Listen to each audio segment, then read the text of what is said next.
Hi guys and welcome, and today a review of NUC, Intel NUC, really nice device. And exactly, that's a mini computer, that's a smaller version of desktop computer which is compatible with x86 64-bit architecture. So we have Intel i3, i5, i7 or even i9 processor inside, but it's much smaller than common desktop computer. And as you can see, in there's eighth generation of a NUC with 8559U i7 processor with 4-core 8 threads. And here we have a power switch. You can see a 3.5mm headphone jack and two USB 3.1 ports. The left one is standard USB port, the right one is a charging point which works even when your computer is in standby. On the left hand side you can see a memory card reader and consistent load slot.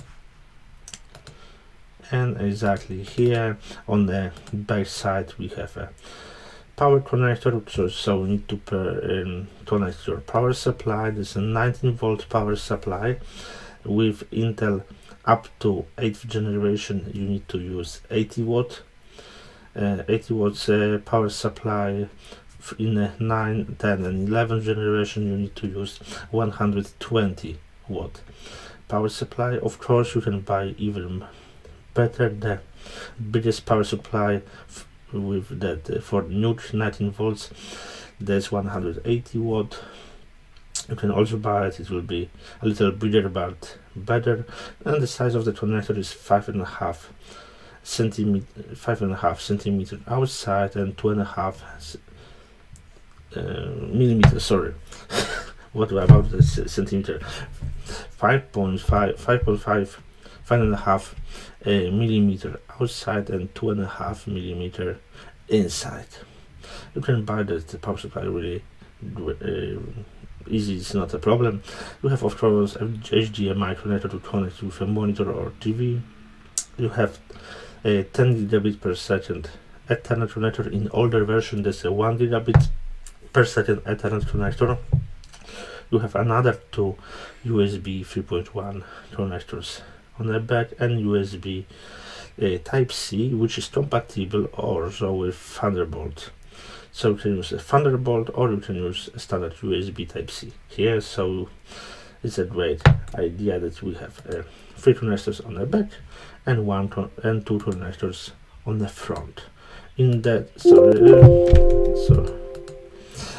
exactly on the front, in the older version you have 2 connectors. On the newer versions you have one USB Type A 3.1. And the second, on the right hand side, you have USB Type-C, also compatible with Thunderbolt. That's in the 8th generation. In 10th generation, that's the 8th generation. I've decided to take it for a really good price. And what we have inside, we have Intel i7-8559U with 4 cores 8 threads, compatible with Secure Boot, UEFI and TPM 2.0. You have M2 the slot where you can install your SSD, and you can use all SATA M2 SSDs there, and you can use also NVMe drive. The problem is that not all NVMe drive are compatible with NUC, so if you buy it, contact the seller that you want to replace if something will not work, because that's a problem with NVMe drive. So I've decided to take a SATA drive, Western Digital Blue 1 terabyte for that, because it works with all SATA drives and it's not any problem with that. Then we have 2 SODIMM DDR4 connectors, and in the 8th generation you can use maximum 2 modules with 60 gigabytes each, so up to 32 gigabytes of DDR4 memory, and it was at 2400 MHz. In newer generation, in 9th, 10th and 11th generation, you can you have maximum 64 GB of RAM with two 32 GB modules. So that's a difference, and the difference is that you need to look very carefully which device you buy, because in some device you can also install a second drive that's a 2.5-inch drive. In some you can install, in some you cannot install, so you need to look very carefully. In my version you can install 2.5-inch SATA drive, and on this SATA drive you can choose between HDD spinning drive or 2.5-inch SATA SSD. Because I had at home a 2.5-inch 2 TB spinning drive, and that's only had drive for data, for SMS storage, I decided to use that one. Don't buy another. So my configuration is 2 TB SATA HDD spinning drive, 1 TB M2 SSD SATA with digital blue, and 32 GB of RAM into DDR4 modules. What's the great idea about that? Of course you can say, oh, you can use your laptop for video, or you can use laptop, you don't need it. I've decided for two reasons. First reason is that when you want to upload your video for YouTube and your internet connection is getting slow, and there's a problem with that, and you cannot so you want to go outside. If you use the laptop for that, you have to stay and wait until it will be finished, or you cannot take your laptop with you. So it's a good idea to have some other machine which you can use for uploading. Then you can take your laptop with you. Second thing is that if you want to edit and make post-production of your video on a laptop, you can do it for 1-2 videos, video clips, and you can make 2 videos for YouTube post-production, and then you'll be getting a little hot, and you need to wait until your temperature will go down. With that, it's not a problem. You can even install a second fan inside, and everything will be fine. So we can do on this. The most important thing is, if you want to use wireless on a USB stick or Bluetooth keyboard and mouse, first, to install the system you will need to connect a standard cable USB keyboard and USB mouse. This is important because you need a keyboard to press F2 to enter BIOS, and then you need a keyboard to press F3 to enter boot menu to boot from your flash drive. That's the most important thing, that you will need a standard cable keyboard and mouse just to install a system. I've decided to install Windows 10 Pro for workstation. I have a license for that because I use ReFS drives as a data storage. I use NTFS only on the main partition with a system, and on the other partitions I use ReFS resilient file system, which is much better, and is available only in Windows 10 Pro for workstation, and later will be available in Windows 11 Pro for workstation. It's not available in Windows Home, in Windows Pro, in Windows 8. You can't use it in that, only in Pro for workstation. Then so that's the second reason I've decided to take it. So it's a great idea. After you will install your system, you can disconnect your USB cable keyboard and mouse, and you can use a wireless or even a Bluetooth keyboard and mouse.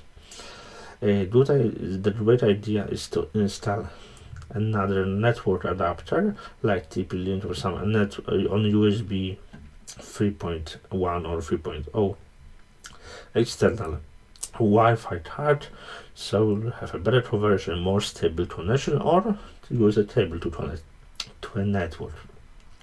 Then another thing is that what you will need, that's a display, display, and for installation. So after that you can enable a remote desktop, so you don't have to use any more your monitor or anything, just to install and install system, install drivers, and make the most important settings. Then you can use a remote desktop, and from remote desktop you can use from other computer, so you will need only to connect network and power. And what you will need to install the system, the last thing is that USB stick with Windows 10. You need to download from a Microsoft website the ISO file. So first you need to download media creation tool, then you need to select your language, and then you want 64-bit version. Remember to don't take 32. You can install 32-bit, but you will only have access to 3.5 GB of RAM. So you need to download using that media creation tool the 64 GB ISO installation file.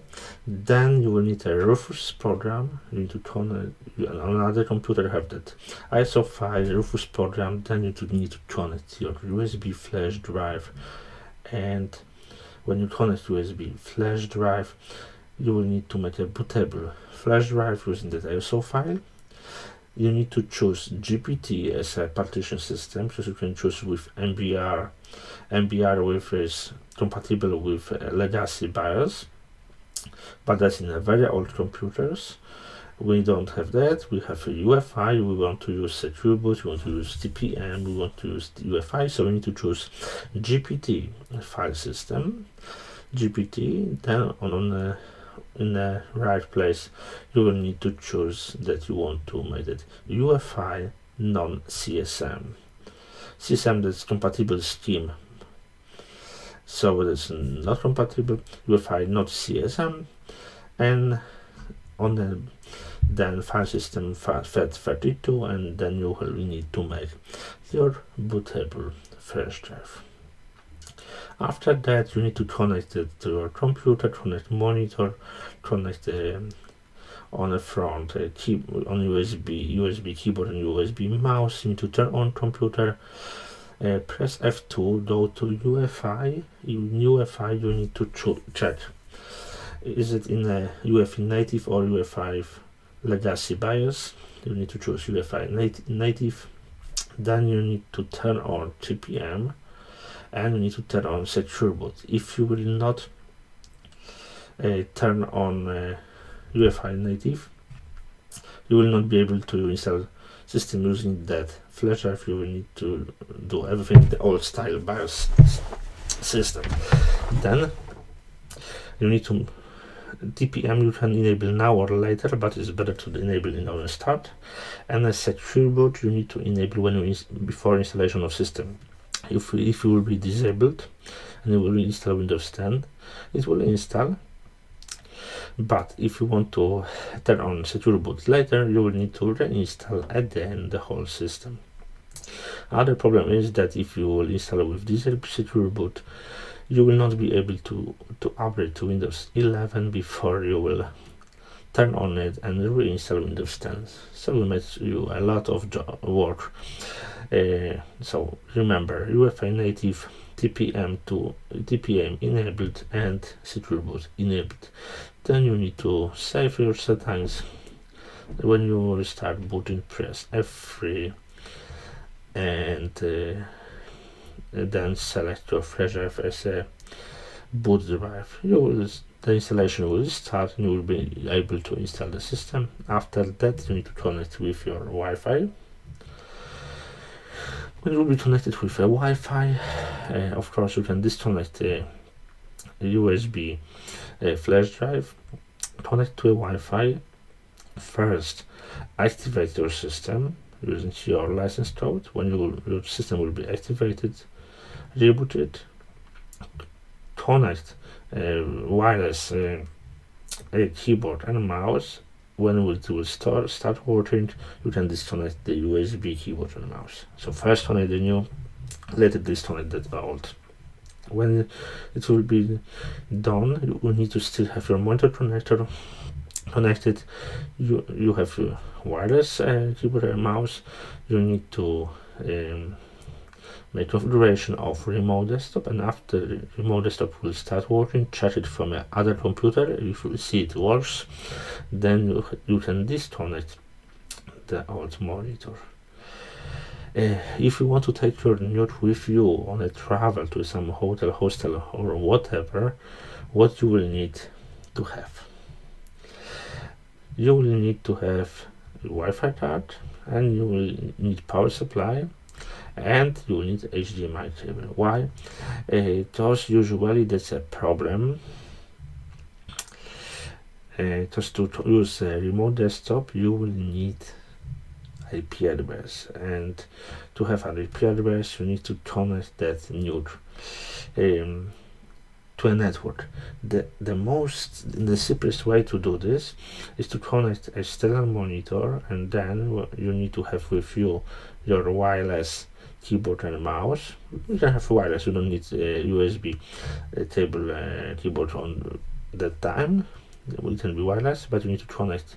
So you need HDMI cable, remote keyboard, and wireless keyboard and wireless mouse. With that, you need to connect using cable to any monitor or TV there in that hotel, and then you need to connect to a network, to a hotel network, and check the IP address. Then you can use your laptop to connect to that using remote desktop. The second option is simple, that you don't need a keyboard, mouse, and a table and access to a TV or monitor. You can only have your NUC with a power supply, but you need to make configuration of that Wi-Fi adapter settings on the NUC at home to connect to a home network and to connect to a mobile hotspot on your phone. And then you turn on the mobile hotspot on your phone. You need to connect your computer, your laptop with your phone as a hotspot, to hotspot on your mobile hotspot on your phone, and the NUC will automatically connect to a mobile hotspot on your phone, because in the home network will be not available. Then you need to check on your phone the IP address of your computer and IP address of your NUC, and then you can connect using the remote desktop to your NUC using that address which was assigned by your mobile hotspot in your phone. Go to settings and then connect to a hotel Wi-Fi.